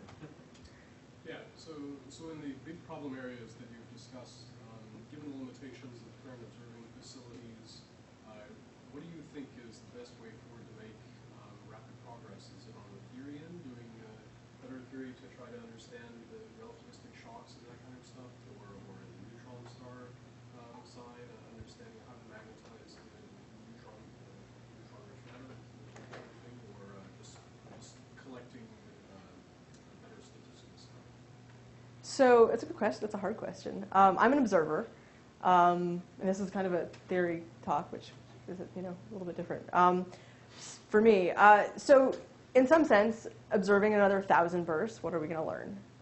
But the more we observe, the more rare, weird objects we find, and also the chance we have to have joint observing with new facilities, be they electromagnetic or multi-messenger aspects. Something I didn't touch on very much was numerical simulations. That's also an area where people are simulating jets breaking out of stars and interacting with the environment. And that is providing actually a lot of, these days, a lot more input in direct comparisons to data, which is interesting, rather than the old analytical models, which makes all sorts of simplifications that, are the capabilities of analytical models, which are powerful but limited. So I don't think I really have a straight answer. I mean, I think all of these things work together, and I think the more we combine actual theoretical predictions with actual observables is the way to move forward. But I'm excited about what's going on in numerical simulations these days, and I think there's a lot of progress potentially there. I'm also an observer, but I did have some exposure on theory for GRBs, and my feeling is that there's a large, huge amount of theoretical work done, and doesn't seem to be, Things are diverging somewhat more than converging. Rather than converging to something, it's some kind of constant or fixed amount of divergence which persists. So I would think, maybe it's an observer bias, or that if we somehow extend our studies in some new domain, rather than simply collecting another 1,000 with Swift, but if we like going to Fermi, like to very high limits, really bad. Or if we manage somehow to get this necessary time resolution, very quickly, maybe 100 seconds after the burst of token or some kind of signals, that's when the breakthrough might come. Or if the gravitational people, detect that, those kinds of things. Well, another topic I actually didn't discuss is polarization. People are working on polarization measurements both in the gamma rays of the prompt emission as well as of afterglow. Most of the progress recently has been in the optical. And there have actually been some measurements that are finally not like 2.5 sigma that have actually discernible polarization signatures. And that actually helps you narrow down a lot of the theoretical models and the rules of magnetization. So that's something it's hard, but people are starting to do it. You have something to add, Calvin? Yeah. Actually, on that particular point, I think that is probably the single most thing in terms of observing we could benefit from actually getting a polarization measurement, because it actually does tell you quite a bit about the magnetization in the early stages and the later stages. So that would be a major step. I was going to. I have to step out and maybe you mentioned precursors, for example. Is there what's new in precursors? I think that to me is something. So you should ask Sylvia during the coffee break because that's what she's doing her thesis on. So precursors are these little chirps that happen before bursts. They're weird. So absolutely weird. So when does the explosion start? Is the question, or how can the central engine become active and then turn off? Right. And we have some bursts where even there's maybe not a precursor subdominant emission, but two completely separate emission episodes by hundreds of seconds. I don't know that there's anything that much new recently. I know that we found some associated with short bursts, which are even more confusing, because how on earth do you have something merge and then unmerge and then merge again, or whatever it is that's happening. But I know Sylvia's doing a census in the Fermi data specifically for these precursors, and you've like a couple cases where they have high energy emission as well. You find that out, that you find precursors in short bursts? There's at least one, right? I would have thought that would have been the Is there more than obvious that? place for looking for these things. Right, Nora wrote a paper about it. There's been at least one Fermi, one short burst with GeV emissions. Or not GeV, sorry, MEV. Yeah, so it's GRBO 90510, which was a famous burst that was detected by both Swift and Fermi, by GBM triggered as well as BAT. And actually, I showed a plot of it way back there. Sorry. Yeah, that one. This is a 90510. You can't see that because we don't have the GBM emission, but there was a little precursor before it, and then the GBM emission, and we almost have a LAT detection simultaneous. But Physics-wise, I have no idea. Yeah, I would have thought that if you have two compact objects, in the case of short burst, two neutron stars, and you have tidal disruption as they're about to collapse, I can see basically a mechanism for producing a precursor. Whereas in the long GRV, I don't see that easily. So I would actually expect precursors selectively to show up in the short burst. Interesting. As opposed to long. Tidal disruption's got to be there, but probably tidal disruption time scale. Yeah, time scale. I agree. Shorter than everything. But if the two stars are very magnetized, there can be interaction in the magnetized. Okay, I've got the next talk on my computer, so I'll bring that up. Comes out in that precursor, but an estimate could be made. Absolutely. That'd be the obvious place to look if you were asking. I had a comment on your talk, but I didn't know that we have time, so I did not comment. So go But ahead. the comment was that you assume that elliptical thing there, right? So it's not equation, it's just sort of, if the magneta is newly formed during some kind of collapse of the very massive star, maybe it goes through actually some oscillations. It's not like constantly fixed to single ellipsoidal shapes, but it's rather, a pulsing ellipsoidal does something. So would that affect your simulations of how you build wave form or some kind of? So it depends on how big those oscillations are. Folks, I think we're waiting for the next speaker, so I think maybe we could have that conversation offline. Yeah, so Sylvia, yeah.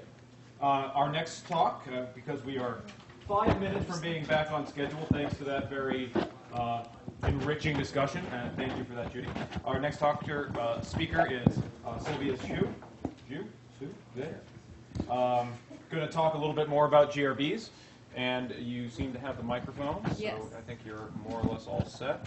Oh, yeah, we should. You would like... Can we plug this in to the speakers? Yes, indeed. This is the one if you want the... Yep, perfect. Okay. All right, here. We're good? And I think you should be all set. All right, well, first we'll find out. Hi, so I'm Sylvia Zhu. I am completing my PhD at the University of Maryland and NASA Goddard. And my name is up there, and my name is on the schedule. But Turner's actually the one who did most of this work, and he's going to be talking about most of it. So I'm going to sit down soon. Basically, what we've been looking at is turning our data into music, and then turning that music into animations, visualizations, things like that. So new ways to look at this data that we're getting with the Fermi lat. So Fermi observes individual photons, right? So we don't get pretty pictures like the optical people do. We get a set of photons with energies.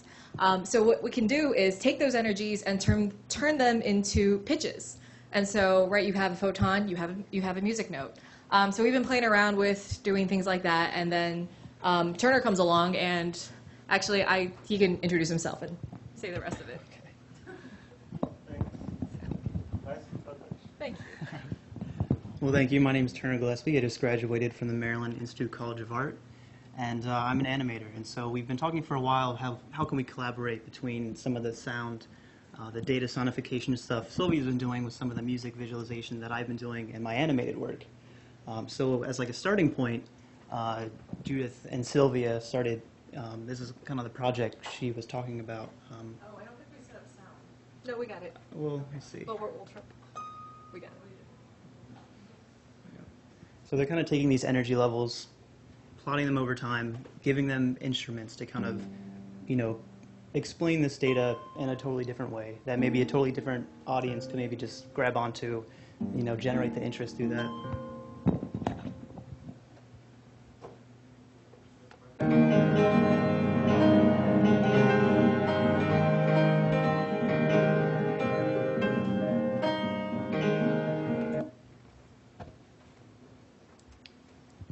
So how can we translate that visually? So I kind of started looking at a lot of abstract painters and abstract animators that have used sound and music in their work.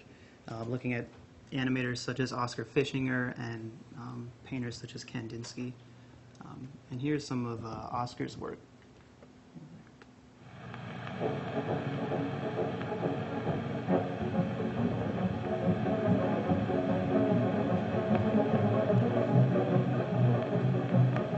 So this is kind of like a background inspiration for what our project is.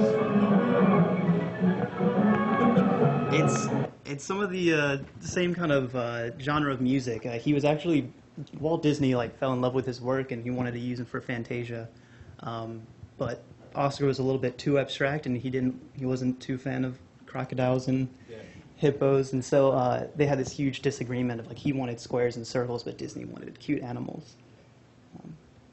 And so we started looking at certain GRB events, and at first we had, thinking of what type of genres of music, what type of how can we tell the stories of these events in different ways. So we're thinking maybe one's like a jazz trio, maybe one's orchestral, maybe one's more percussive, maybe one's a rock band, one's like a Kanye concert or something crazy, And so kind of went back to looking at other animators. This kind of a little history of animation lessons, such as Norman McLaren, who used a lot of abstract visuals and almost like a pretty abstract,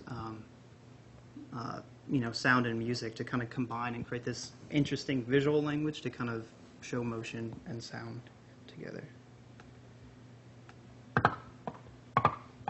And this was made through, he would paint right on the film, and on the right side of the film you have space for a soundtrack, and you would also scratch and paint on that. to kind of make this, total in-sync animation, visual, and audio experience. This was back in the 40s.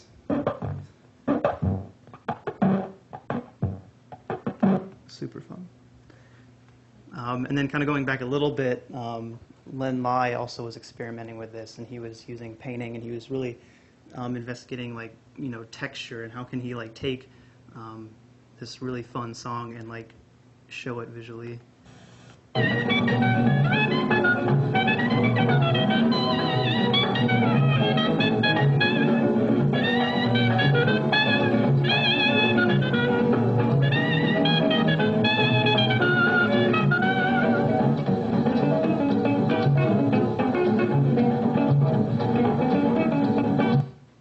That's actually a commercial for the post office or something. He puts the title at the end. It's crazy. So what I've been doing is kind of creating this catalog of these short animations that maybe might resemble high, medium, low energy levels. Kind of refer back to maybe a saxophone blast or a piano keystroke, whatever you want to use for the music, and then kind of combining those together through different motion tests. Where I think this is 130427A. Where we've taken that plot, similar in that very first animation, and kind of using some of these small things that I've made to kind of sync it up and kind of tell the story through a visual aspect.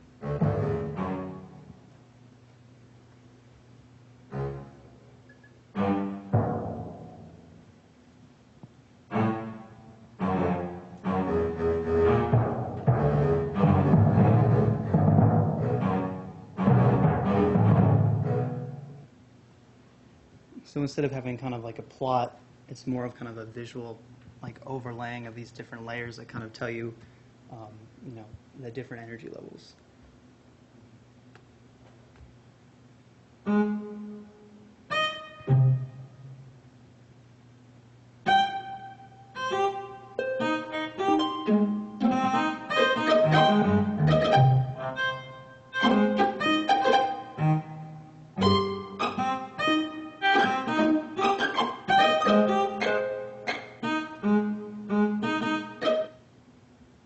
Then we started thinking, what if we can get color involved? What if we can kind of start thinking about the energy levels are getting crazy. How can we show that through diffusion of textures?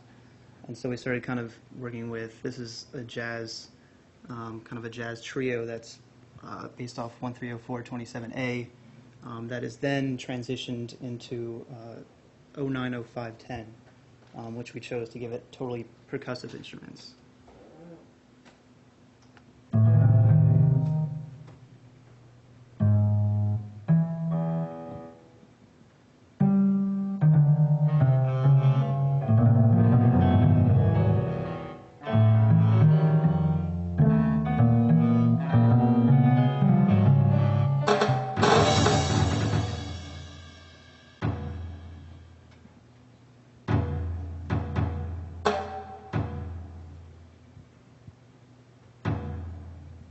And so what Judith was kind of saying earlier, how no GRB is the same, we're kind of using this visual language to show the very different structures, the very different kind of personalities of these different events, and even kind of giving them, different musical qualities. And here's kind of an orchestral version of 080916C. Oh. Whoa. Not mine. Oh. No, it's just. Oh, let me see. I got it. Okay, found it. All right.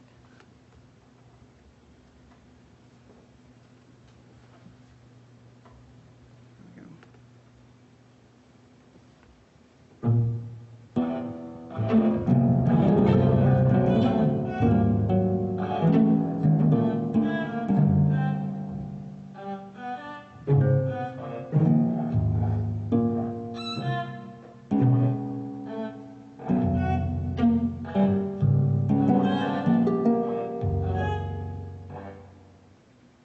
So we're kind of showing these plots in a very different way that we can kind of send out to public domain educational resources where we can kind of catch people's attention. We can kind of learn about these events in a totally different way than maybe if they're more visual or auditory learners or that kind of thing. And so we're going to be kind of stitching these different movements together to kind of create a longer piece where we show maybe 4 or 5 different GRB events, how they're different, and kind of using this animation style back to the 30s and 40s of these abstract animators. So we're keeping track of this on a Tumblr blog that has kind of a lot of thoughts, sketches, motion tests, if anyone's interested in following along. So, thanks.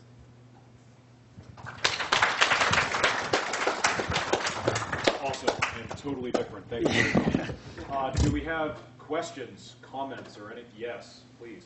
I was just curious, you sort of started to touch on this in the end, but this is so cool. And so wondering what your plan was to try and disseminate some of these to the public, because I think that this is a really neat way to tell people who might not otherwise be interested in what astronomers do, like, this is what we do. So I think there's some plans to, something similar to this is going to be shown at the high energy, the HEAD meeting. What does that stand for? Yes, I should have known that. That meeting in Chicago. There's some plans to, there's a whole session on science and art in the evening that I think is going to be touching on this a little bit. There's also the meeting that Robin was going to. I don't remember which one that is. Doesn't matter. Anyway, we've been trying to disseminate this through both the science crowd, maybe to like show this at the Fermi Symposium or something like that, and also through the art side of things. I don't know if there are plans to. Any concrete plans right now to do that? Yeah, there's a lot of like science and art film festivals that we're looking into. I know NASA and Goddard have a lot of really big, like a YouTube video following, where we kind of send those out through those channels. But yeah, to kind of just generate the interest, kind of show something very different, and try to get it out in the social media a little bit. Basically, we don't have that many concrete plans right now. So if you have a place that we can show this, or if you want to, talk about making this into a bigger project, that would be awesome.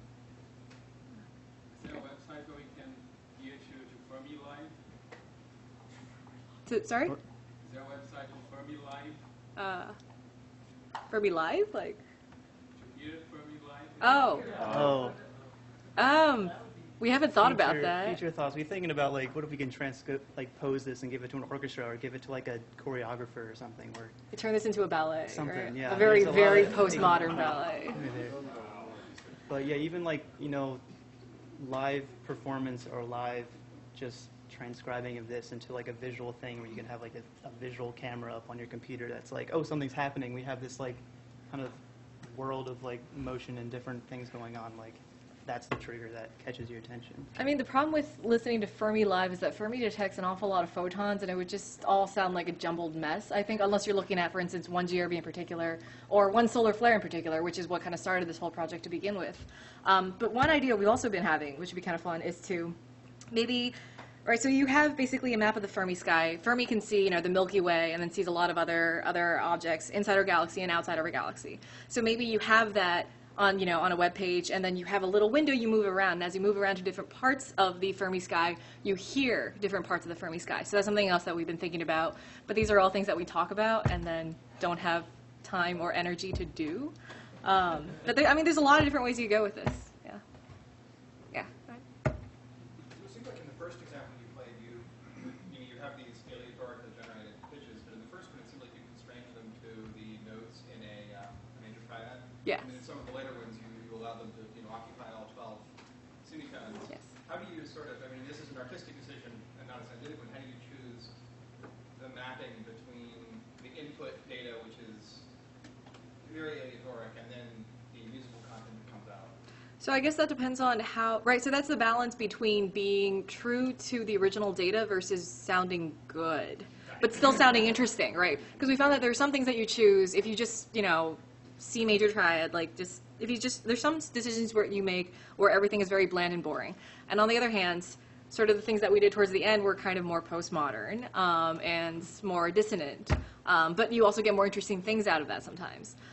So we've been playing around with a bunch of different things. Right, originally I forced things to a chord, and we got some good feedback on that. So that was actually posted on the Fermi NASA blog a little while ago. We got some good feedback on that, and one of the main things that kept coming up was people saying, well, you're forcing this to a chord, so you're kind of putting in harmonies that are not inherently there. And that's a really good point, which is why we tried to, in this case, we let the notes be, let the notes be any notes, basically, any of the piano notes that we normally hear. Sometimes for some of the pieces, I think we limited the range of tones or the range of pitches we could have to try to make things a little bit better. But Yeah, I mean, it's basically a balancing game between one or the other. Sorry, that was a really long time to say, yeah. Good. Yeah. I remember, while ago I heard some people who studied the stochastic time series, that they were trying to compare them to music time series, in the sense that if you know a certain composer or something like that, you know what is the style, to a certain extent you can actually predict what's gonna, like the tune is gonna go by, basically. Have you tried to think, like, in this context, if you studied the music time series, you may be able to know what's gonna be the future response of it? So part of the problem, though, is the nature of GRBs to begin with. Right, that they are transient objects, that it's hard to find a pattern out of, right? It's hard to pick a pattern out of a GRB, for instance. I know that in some other works of data sonification, people have actually been using data sonification to do research, basically. Like sometimes you can't see maybe two energies that are, one is a multiple of another energy, but sometimes you can hear it, right, when you turn it into music. So I know people have actually been using data sonification to do actual research. We haven't really thought about doing it with GRBs just because I don't know if that's right. I don't know if that's going to be a very feasible thing to do with GRBs, unfortunately. Well, just in addition to that essentially there was, I think it's now 10 years ago, so people from astroseismology have been using this for long because they've really thought about warnings for the population of stars. So I think you're better off rather than GRBs, variable sources that you're starting with, SGRs and other sources that Fermi has been having a lot of data on different energy bands, which are some sort of periodicity. And that will actually, if you want to go to that direction, like kind of a science level or something good, as you were saying before, maybe those probably are your first approach.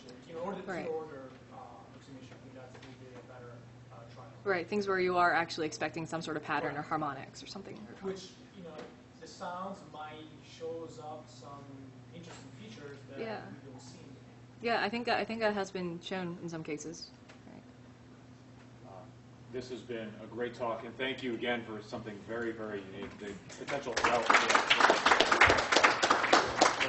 for outreach is phenomenal, and I'm really excited to see where you take this. Now, we're going to be doing the coffee break, so before you head out, Oleg has something he would like to say. But it's kind of shocking for a scientist, to see a GRB like that. I'm still recovering. Yeah. But based on the level of engagement from the audience, none of the previous talks had this level of engagement. So I'd say that might be the future of the GRB science right there. And, I think no theorists here, right? No GRB theories. So I think maybe these are as good as some of those theories, I think. Maybe Derek should put it in his classification scheme. Yeah.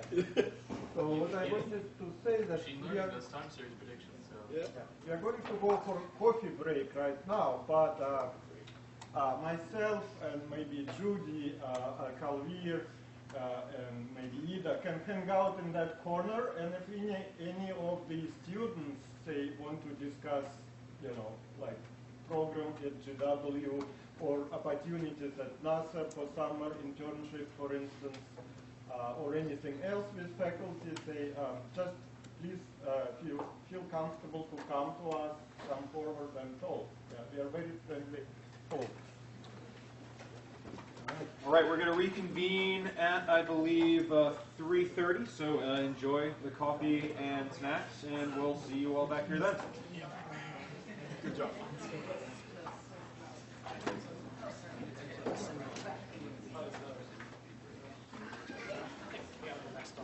Yeah. Oh, yeah. Is the laptop still here? Huh? Is this from someone?